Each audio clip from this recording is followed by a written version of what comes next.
नमस्कार जी, मैं हूं पुनीत। आप देख रहे हैं एस्ट्रो ओपीडी। इसी प्रोग्राम में आपका तहे दिल से स्वागत करते हैं। आज आपके घर में पैसा आने वाला है। अगर कंगाली है तो अब से पैसा आने वाला है। कैसे आने वाला है वो मैं बताऊंगी, लेकिन उससे पहले आपको पता है, पहले बता चुके हैं, अनाउंसमेंट कर चुके हैं कि एस्ट्रो यानी कि ज्योतिष सीखने के लिए सुनील जी से, जहाँ पे सुनील जी ही होस्ट हैं, वही आपके टीचर हैं, वही आपके गुरु हैं, वही आपको पढ़ाएंगे ज्योतिष, और आप इसको दुनिया की सेवा के लिए आगे लेके जा सकते हैं। प्रोफेशन के तौर पे आप इसको अपना सकते हैं। तो उसके जो रजिस्ट्रेशन है 3rd बैच के लिए वो शुरू हो चुकी है। पहले कंगाल से अमीर बनाना है, वो भी काम है करने वाला, लेकिन फटाफट जानते हैं कि 2 बैचेस, पहला बैच जो है वो हो चुका सक्सेसफुली। बच्चे बहुत खुश, लोग बहुत खुश, बच्चे मुंह से निकल जाता है, लेकिन हर उम्र वर्ग के लोग हैं। दूसरा बैच ख़त्म होने को है, तीसरा बैच शुरू होने को है। सो फटाफट से एक क्विक रिव्यू लेते हैं कि इस बार क्या खास होने वाला है। जी सुनील जी, बहुत बहुत स्वागत करते हैं। नमस्कार जी। नमस्कार जी। सुनील जी, अब 3rd बैच जो है वो स्टार्ट होने को है, और पहले 2 के जो रिव्यूज़ हैं वो बहुत ही ज़बरदस्त हैं। लाइक लोग बहुत खुश हैं क्योंकि आप ABC से सब कुछ करवा रहे हैं। जिनको जो कुछ लोग, अच्छा मैं आपको ये भी बात बता दूं, आपको शायद पता नहीं होगी, कुछ लोगों को ज्योतिष में उतना इंटरेस्ट नहीं है जितना आप में इंटरेस्ट है। उनको ये लगता है कि सुनील जी सिखा रहे हैं तो हमें सीखना ही है, लेकिन एंड में आते आते उनको ज्योतिष में इंटरेस्ट जो है वो बन जाता है, और उनको ये लगता है कि अब हम भी इसमें सक्सेसफुली आगे जा सकते हैं। तो इस बैच में भी ऐसा ही होने वाला है। इसमें ऐसा ही होने वाला है। रादर जो ये बैचेस चल रहे हैं, पहले मैं आपको छोटी सी चीज़ बता दूं। किसी ने हमारा क्वालिटी ऑफ स्टडी देखना हो, मेरा क्वालिटी ऑफ स्टडी देखना हो, एस्ट्रो ओपीडी गुरुकुल करके हमारा चैनल है यूट्यूब, वहाँ पे जाइए। वहाँ पे ग्लिम्स हैं, छोटे छोटे क्लास के छोटे छोटे ग्लिम्स हैं, 10 मिनट का, 15 मिनट का, 20 मिनट का। वो देखिए कि किस लेवल पे जाके ये ज्योतिष सिखाया जा रहा है। दूसरी बात, बारीकी, एक्चुअल सच्चाई। जब आप किसी की ज़िंदगी में झांकते हैं, आपके पास एक ऐसा टूल है, आपके पास एक ऐसा हथियार आ जाता है जब आप सीखते हो। हथियार क्यों? कौन सा? नॉलेज वाला हथियार, कि जब आप सामने वाले की लाइफ को आसानी से पढ़ सकते हैं, प्रेडिक्ट कर सकते हैं। ये वही है। राशि के बारे में एक्सप्लेन, एक एक राशि के ऊपर हमारा पूरा लेक्चर है, 2-2, 3-3 घंटे का। तो जिनकी पहचान नहीं बन पाई, जिनको लोग बातें करते थे, जिनको बातें सुनाई जाती थी, जिनको बातें सुनाई जाती हैं कि तुम कुछ नहीं कर सकते, अगर वो कुछ बन जाएं तो लोग उनके पीछे पीछे घूमते हैं। तो कुछ मेरे बैच में स्टूडेंट थे पहले, जिनका फर्स्ट बैच था, उनमें थे। ये बैच 2 था, जिनको बातें की जाती थी कि तुम दुनिया में कुछ नहीं कर सकते, तुम ज़िंदगी में कुछ कर नहीं सकते। पहले बैच वालों ने अपने चैनल बना के शुरू कर दिया, उन्होंने कंसल्टेशन अपनी शुरू कर दी हुई हैं, वो प्रैक्टिस कर रहे हैं। Now they are helping also along with earning. पैसा भी कमा रहे हैं और मदद भी कर रहे हैं, क्योंकि एक प्रोफेशन है। डॉक्टरी का प्रोफेशन, एडवोकेसी का प्रोफेशन, CA का प्रोफेशन, ऐसे एस्ट्रोलॉजी का प्रोफेशन। अगर आप भी सफलतापूर्वक ज़िंदगी को जीना चाहते हैं तो ज्योतिष सीखिए। अगर आपकी कुंडली के अंदर ऐसे योग हैं कि आप लोगों को हील करें, तो आपको ज्योतिष सीखना चाहिए। आपको अंदर से फीलिंग आ रहा हो कि मुझे कुछ करना है, ज्योतिष सीखना है, या मुझे लोगों की मदद भी करनी है और अपना भी भला करना है, तो आप ज्योतिष सीख सकते हैं। तो ये बैचेस उन्हीं लोगों के लिए हैं जिनकी पहचान नहीं थी, आज उनकी डेट में पहचान है। बैच 1 खत्म, बैच 2 चल रहा है, बैच 3 अनाउंस है, और एडमिशन्स बड़ी लिमिटेड हैं, ज़्यादा रश नहीं है। सो मुझे पता है पहले भी पुनीत जी ने अनाउंस किया था, तो आई होप ये सेकेंड एपिसोड आते आते सीट्स खत्म हो जाएंगी। लेकिन जिसकी बारी, फर्स्ट कम फर्स्ट सर्व है, जिसकी किस्मत में होगा वो सीख लेगा। बैच 4 कब शुरू होगा कुछ कह नहीं सकता, क्योंकि बैच 1 जब शुरू हुआ था पता नहीं था, बैच 2 कब शुरू हुआ, बैच 3 कब शुरू होगा पता नहीं था, लेकिन अब बैचेस चल रहे हैं। तो बैच 3 जो है उसकी अनाउंसमेंट आपको कर दी गई हुई है। एडमिशन नहीं ली तो ले सकते हैं। तो जैसे सर ने बताया कि आप ग्लिम्स, उसकी झलकियां देख सकते हैं जो कोर्स चल रहा है, क्योंकि हमें देखना होता है कि कैसे पढ़ाया जाता है। वैसे तो सुनील जी पे सारे विश्वास करते हैं, लेकिन आप देखिए ज़रूर, एस्ट्रो ओपीडी गुरुकुल करके आप सर्च करेंगे तो वो सामने यूट्यूब पे आ जाएगा, आप देख सकते हैं। तो आज जैसे मैंने प्रोग्राम की शुरुआत की थी कि कंगाली से निजात कैसे पाएं। जो कंगाल हैं, पैसा रुकता ही नहीं और ख़त्म होते होते होते होते निल हो जाता है, वो क्या करें, इसके बारे में आज जान लेते हैं। सुनील जी, ये तो बात जो है, मुझे लगता है कि हर तीसरे चौथे घर का ये सवाल होगा कि पैसा अगर है भी तो वो रुकता नहीं, और या तो रनिंग इनकम ख़त्म हो जाती है, या फिर पैसा आए और बरकत नहीं, या फिर कोई सोर्स ऑफ इनकम ही नहीं, किसी भी तरीके से कंगाली जो है वो आ जाती है। पुनीत जी, तीसरे चौथा तो क्या, मैं तो कहूँगा हर घर की ये प्रॉब्लम है। बरकत है नहीं लोगों के घर के अंदर, और जो बहुत टॉप पे थे वो भी नीचे आके गिर जाते हैं। कई बार कुछ गलतियाँ करते हैं लोग, लास्ट में बताऊंगा कि क्या आपको करना चाहिए, क्योंकि हर कुंडली के अंदर इनकम भाव का, हर कुंडली के अंदर सेकंड भाव का, हर कुंडली के अंदर 12वें भाव का खर्चों का, हर कुंडली के अंदर 11वें भाव का जो आपका लाभ भाव है, सबका सर्किट अलग अलग है। सो सबका सर्किट अलग अलग होने की वजह से यूनिवर्सली एक रेमेडी से कभी भी आप अमीर नहीं बन सकते। भाग्येश मजबूत चाहिए, आपका लग्नेश मजबूत चाहिए, आपका सेकंड लॉर्ड जो कुंडली का वो मजबूत चाहिए, आपकी कुंडली के अंदर 11वां भाव मजबूत चाहिए। किसी भी तरीके से अगर ये मजबूत हो पैसा आता है। दूसरी बात, कुछ लोग ऐसी गलतियां करते हैं, जो लोग पैसा कमा चुके होते हैं या जो राइज कर जाते हैं, फिर कहते हैं सर हमने बहुत पैसा कमाया, बहुत पैसा कमाया, लेकिन आज के डेट में हम डाउन चले गए। समझ नहीं आया कि हुआ क्या। जो दशाएं लगी दशा लगने से पहले आपके लाइफ के अंदर कुछ ऐसी चेंजेस आ जाते हैं कि आप खुद ही अपने पाँव पे कुल्हाड़ी मार देते हैं। मैं तो यहाँ तक कहूँगा कि पाँव पे कुल्हाड़ी नहीं, कुल्हाड़ी पे जाके पाँव मारते हैं। कुछ गलतियाँ जो रूटीन में लोग करते हैं, जो मैंने अपनी केस हिस्ट्री में बहुत सारी देखी हैं। पहली गलती, शादी हो रही है, समारोह चल रहा है, नाचने गाने का टाइम चल रहा है, लोग नाच रहे हैं, नोट निकाले जा रहे हैं, वारे जा रहे हैं, उड़ाए जा रहे हैं। लक्ष्मी कभी भी तिरस्कार की पात्र नहीं है, ना औरत तिरस्कार के पात्र है, ना ही लक्ष्मी तिरस्कार की पात्र है। तो हम क्या करते हैं, पैसे उड़ाते हैं, उड़ा के वार के उड़ा देते हैं। वो जो उड़ाते हैं वो नोट पैरों पे गिरते हैं। और मेरी केस स्टडीज में मैंने ये चीज़ें देखी हैं, मैंने पूछी हैं कि ये किया हुआ है। हाँ जी सर, जब पैसा था तो हम अपने किसी रिश्तेदार की शादी पे जाते थे, पैसे उड़ाते थे, नीचे फेंक देते थे। क्यों? अहंकार। वो ऐसा अहंकार है जो आपको पता ही नहीं है, वो ऐसा अहंकार है जिसका आपको एहसास ही नहीं है, लेकिन वो फ्लो में हो जाता है। नोट उड़ा के लोग अपना व्यक्तित्व दिखाते हैं, लोग अपना प्रेजेंस दिखाते हैं कि हाँ उसने बहुत सारे नोट वारे। कई बार लोग वैसे भी करते हैं, कई बार लोग नाम, सिर्फ कि नाम हो जाए रिश्तेदारी में, इसलिए भी करते हैं। पैसे वारिए, पैसा वारना गलत नहीं है, ये हमारा रिचुअल है। लोग पैसा वारते हैं, हम नोट वारते हैं लोगों के सिर से, लेकिन वार के किसी के हाथ में पकड़ाइए। जो डीजे वाले होते हैं उसके हाथ में पकड़ा दीजिए। लड़के होते हैं, बहुत सारे वेटर्स घूम रहे होते हैं शादी में, उनको आप दे सकते हैं, लेकिन पैसा घुमा के नीचे फेंकने वाला जो काम है वो आज ही बंद कर दीजिए, वरना कंगाली ज्यादा दूर नहीं है, कंगाली आसपास ही है। किसी को साल लग सकता है, किसी को 2 साल लग सकते हैं, किसी को 4 साल लग सकते हैं, लेकिन आ जाती है। जो मैं बात कर रहा हूं कोई बुकिश नॉलेज नहीं है, ये वो बात कर रहा हूं जो प्रैक्टिकली मेरी केस स्टडीज में मैंने ये चीजें देखी हैं कि आप ये गलती ना करें और आप ये खामियाजा ना भुगतें। नंबर 1। नंबर 2, कन्या भ्रूण हत्या किसने करवाई? जिसने हेल्प की, जिसने मदद की, जो सोर्स बने। कौन से सोर्स?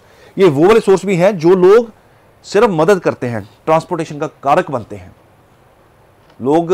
क्योंकि जब भी ऐसा कोई घिनौना काम होता है तो एक इंसान नहीं करता, पूरा सिस्टम होता है। कई बार आप पढ़ोगे न्यूज़पेपर में, आपने देखा होगा कि पूरा का पूरा नेक्सस होता है। डॉक्टर भी होते हैं बीच में, स्टाफ भी बीच में होता है, 4th क्लास का जो अंदर लड़का काम कर रहा है वो भी होता है, अंदर जो स्टाफ होता है वो इन्वॉल्व होता है, बीच में कितने सारे जो दलाल जिनको बोलूँगा वो भी होते हैं। तो जितने लोग इन्वॉल्व हैं इसमें, शुरू से लेके जिसने ये प्रोसेस शुरू करवाया और जिसने ये प्रोसेस किया, ये अल्टीमेटली कन्या भ्रूण हत्या जो है, आप इसको चाहे जो मर्जी समझ लीजिए, अल्टीमेटली इसका रिजल्ट बड़ा एडवर्स है, बड़ा एडवर्स। एक तो कन्या का आपको कर्स लगा, बुध का कर्स लगा, शुक्र पीड़ित, शुक्र खराब होगा। जैसे ही आपने ये करवाया, आप यकीन मानिएगा, लगता तो इंसान को लगता है कि मैं लड़की हमें नहीं चाहिए। मैं उनको सबको बता दूं कि अगर आपको भी कोई गलतफहमी है कि लड़कियां बोझ हैं, तो कृपया करके यूपीएससी का 2023 का रिजल्ट देख लीजिएगा। पहली 4 टॉपर्स लड़कियां हैं सिर्फ। तो ये जो समाज के अंदर आज भी जड़ों के अंदर ये चीजें हैं, कुछ पुराने लोग बैठे हुए हैं जो इस प्रथा को बुरा नहीं मानते, गलत नहीं मानते। आपके ये किए हुए कर्म आपको खराबी देते ही देते हैं। बिजनेस जाता है, लक्ष्मी कैसे रूठेगी? बिजनेस जाएगा। लक्ष्मी कैसे रूठेगी? नौकरी जाएगी, पैसा आने का रास्ता बंद हो जाएगा। Income receiver house, second house कुंडली का डैमेज होगा ही होगा। कन्या भ्रूण हत्या में जितने लोग सोर्स बनते हैं, सबको इसका खमियाजा भुगतना पड़ता है। कोई आज पकड़ा गया, कोई कल पकड़ा गया, अगर नहीं भी पकड़ा गया तो आप यकीन मानिएगा, शनि का पीरियड जब आएगा, सैटर्न न्यायाधीश है, और जब सैटर्न का पीरियड आएगा तो आपको दूध का दूध, पानी का पानी, जो किया था कर्मों के हिसाब से, आपको लगता होगा आपको किसी ने नहीं देखा, लेकिन देखने वाला आपको देख रहा है, ग्रह आपको देख रहे हैं, और आप हर वक्त नोटिस में हो, आप हर वक्त शनि की नोटिस में हो। और जब ये आपके ऊपर शनि का ढैया, शनि की साढ़े शनि का महादशा, अंतरदशा, आप समझ लीजिए आप रडार पे हैं, शनि के रडार पे, तब आपको इसका खामियाजे देखने को मिलते हैं जो लोग इस तरह का घिनौना कार्य करवाते हैं या जो करते हैं, जो सोर्सेज बनते हैं। ये तो हो गए दो मेजर कारण। तीसरा कारण, कभी भी अपने पैसों को लेदर के पर्स में मत डालिए। अब आप कहेंगे कि हमने तो बहुत महंगे पर्स लिए हैं, 20-20 हज़ार का पर्स लेडीज यूज करती हैं, लेकिन लेदर में कभी भी लक्ष्मी नहीं रखी जाती। कोई और मटेरियल यूज कर सकते हैं, लेकिन लेदर में अवॉइड कीजिए, मत डालिए। वॉशरूम के अंदर पर्स ना लेके जाइए।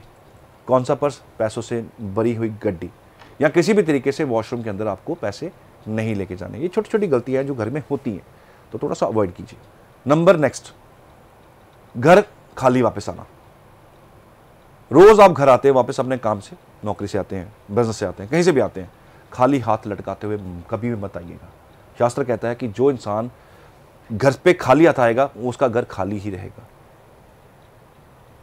ये हमारा धर्म, सनातन धर्म, शास्त्र कहते हैं कि आप कभी भी घर जाएं खाली ना जाएं, कुछ ना कुछ लेके जाएं। प्रॉस्पेरिटी हमेशा बनी रहेगी।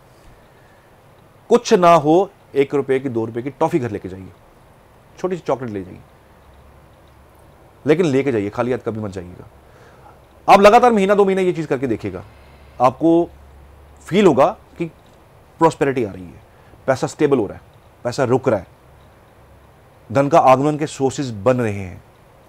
खाली हाथ कभी भी मत जाइए। और जिनके घर में छोटे बच्चे हों वो तो कभी भी ना जाएं खाली हाथ, क्योंकि बच्चे हमेशा वेट कर रहे होते हैं कि फादर आएंगे, कुछ लेके आएंगे। तो वो जो एहसास है, वो जो वेट है, वो कहीं ना कहीं आपकी लक्ष्मी को राइज करती है, आपके पैसे को राइज करती है। तो कभी भी अपने घर पे जब भी आप जाएं अपने ऑफिस से, कभी भी खाली हाथ ना जाइए। आपके ढेर सारे क्वेश्चन आएंगे, मुझे पता है। आप पूछेंगे सर मैं नाइट शिफ्ट करता हूँ, मैं सुबह घर जाता हूँ, तो भी खाली हाथ मत जाइए। रात को ले लीजिए, शाम को ले लीजिए। पर्स में आप वैसे ही अपने कुछ ना कुछ डाल के रखिए कि जब भी जाए एक चीज़ पॉकेट से निकाल के घर के टेबल पे, घर के किसी कोने में जाके रख दे। रेगुलर कीजिएगा, फर्क जरूर पड़ेगा। एक चीज़ और जो हर घर में तकरीबन मैंने देखा है गलतियां होती हैं, घर के अंदर लॉकर ना होना। लक्ष्मी को कहाँ बिठाएंगे, कहाँ स्टेबल होगी लक्ष्मी? एक जगह देनी पड़ती है। मेहमान भी घर आते हैं तो उनको भी आप जगह देते हैं, डेडिकेटेड जगह होती है। घर के अंदर लॉकर जरूर रखिए, लोहे का हो, लकड़ी का हो, कुछ भी हो, वो सब एडवाइजेज हैं। लोहे का नहीं चाहिए, लकड़ी का नहीं चाहिए। लोहे का है तो उसके अंदर लकड़ी का बॉक्स रख दीजिए, नीचे लाल कपड़ा बिछा दीजिए। तो आप अपने घर में लॉकर जरूर रखिए, पैसे को एक जगह। इतनी बार मैं कह चुका हूं, लेकिन कभी बहुत सारे लोग आके मिलते हैं, वो कहते हैं सर नहीं, लॉकर नहीं बनाया सर हमने अपना एपिसोड देखा ही नहीं। अगर नहीं देखा तो आप आज देख लीजिए, इसको शेयर कर दीजिए कि कम से कम घर के अंदर लॉकर तो जरूर हो, एक डेडिकेटेड जगह तो चाहिए लक्ष्मी के लिए। तो वहां से आप ट्रांसैक्शन किया कीजिए, वहां आप अपना कैश थोड़ा बहुत रखिए, वहां से उठाइए, वहां से ट्रांसैक्शन कीजिए, उस जगह को एक्टिवेट रखिए, वो आप कीजिएगा, धन आगमन होता है। और एक चीज बहुत खास, सेकंड हाउस के लॉर्ड जो भी आपकी कुंडली के अंदर हो, उसका जेमस्टोन अपने लॉकर में रख लीजिए। कोई नहीं बताएगा, करके देखिएगा, रिजल्ट्स आएंगे। सो ये गलतियां कुछ इंसान कर देते हैं, हम लोग कर देते हैं, जिसकी वजह से लक्ष्मी आई हुई भी रूठ जाती है। पुनीत जी कहा धनवान बनाने के लिए आप उपाय बताएंगे। मैंने आपको वो बताया कि आप ये ना कीजिए, अल्टीमेटली पैसा रुकना शुरू हो जाएगा। लोगों की बहुत कॉमन शिकायत है, बरकत नहीं है, बरकत नहीं है, बरकत नहीं है। ये कारण है स्पिटिंग ऑन द रोड, सड़कों के ऊपर थूकना, नेचर को गंदा करना। ये कोई मैं आपको एडवाइस नहीं दे रहा, या ना ये कोई ऐसा है कि मैं आपको कोई बता रहा हूं कि आप ये करेंगे तो ऐसा हो जाएगा। ये कोई भी किसी तरह का आपको मैं गलत मोटिवेट नहीं कर रहा, मैं सही मोटिवेट कर रहा हूं कि ये चीजें मत कीजिए, नेचर को गंदा मत कीजिए। नेचर का बहुत एहसान है हमारे ऊपर, बहुत ज्यादा। थोड़ा सा तो हमें देना बनता है। पेड़ पौधे लगाने जरूरी हैं, घर के अंदर ग्रीनरी जरूर होनी चाहिए। जिनको अपने कुंडली के अंदर शुक्र ठीक करना, अपने घर के अंदर पौधे लगाइए, इंडोर प्लांट्स लगाइए, आउटडोर प्लांट्स लगाइए, उसको पानी देते रहिए रेगुलर। आप देखेंगे शुक्र एक्टिवेट होना शुरू हो जाएगा। अब कई ऐसे घर हैं जैसे मेट्रो सिटीज में वो हैं, फ्लैट्स हैं, लोग कहेंगे सर अब हम कहाँ से करें, पौधे कहाँ लगाएं? तो गमले आते हैं, गमले में लेके अपने घर के अंदर ग्रीनरी रखिए। जिस घर के अंदर ग्रीनरी होती है, पेड़ पौधे होते हैं, पैसे के सोर्सेज बनते रहते हैं, बनते रहते हैं, बनते रहते हैं। कहीं ना कहीं से पैसा आता रहता है, क्योंकि शुक्र एक्टिवेट होगा, तो डेफिनेटली पैसा आएगा ही आएगा, क्योंकि ह्यूज मनी जो है, बहुत ज़्यादा पैसा है, वो शुक्र है आपका। तो जब शुक्र एक्टिवेट करना हो तो इन चीज़ों पे फोकस कीजिए जो मैंने बताई हैं, ध्यान दीजिए, घर के अंदर ग्रीनरी भी रखिए।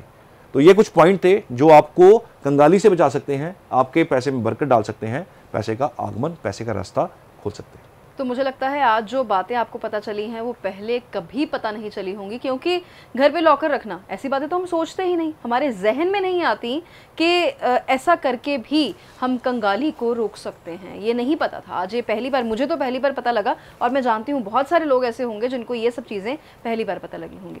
सो अभी गुड लक रिपोर्ट की बारी है। जो हमारे लकी व्यूअर हैं वो है वैभव बंसल हैं, आबू धाबी से हैं, और ये सुनील जी, ये माँ की बीमारी से परेशान है, बोल रहे हैं कि जब से ये इंडिया से आई हैं मेरे पास तब से बीमार हैं, और वैसे इनको पूरी ज़िंदगी कोई बीमारी नहीं लगी, हमने डॉक्टर से चेक कराया, सब करके देख लिया, कुछ रिपोर्ट भी सभी सही आती हैं, लेकिन वो ठीक नहीं है।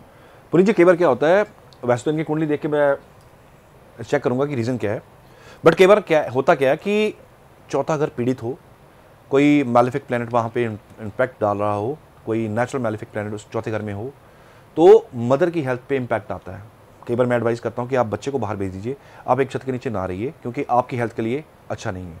चौथा घर पीड़ित हो तो मदर के ऊपर इम्पैक्ट आएगा। आपके कुंडली का 9th हाउस इम्पैक्ट में आ जाए, मैलेफिक के इन्फ्लुएंस में आ जाए, या उस पर किसी तरह का भी कनेक्शन बन जाए, तो फादर की हेल्थ के ऊपर अटैक होना शुरू हो जाता है। तो अगर ऐसा कुछ हुआ, मुझे लगता है कि अगर मदर बीमार हुए हैं इनके पास जाने से, कोई ना कोई कनेक्शन तो 4th हाउस में मैलेफिक प्लैनेट का डेफिनेटली होगा। बाकी वो डायग्नोस का पार्ट है, जब देखेंगे तो फिर आपको मैं उसका कोई जो भी उपाय होगा बनता हुआ मैं आपको भेज दूंगा। जी, तो आपकी गुड लक रिपोर्ट जो है आप तक जल्दी से जल्दी पहुंच जाएगी। आप अपना ध्यान रखिए, और आज जो बातें बताई हैं उनका तो बहुत ज़्यादा ध्यान रखिए। नमस्कार।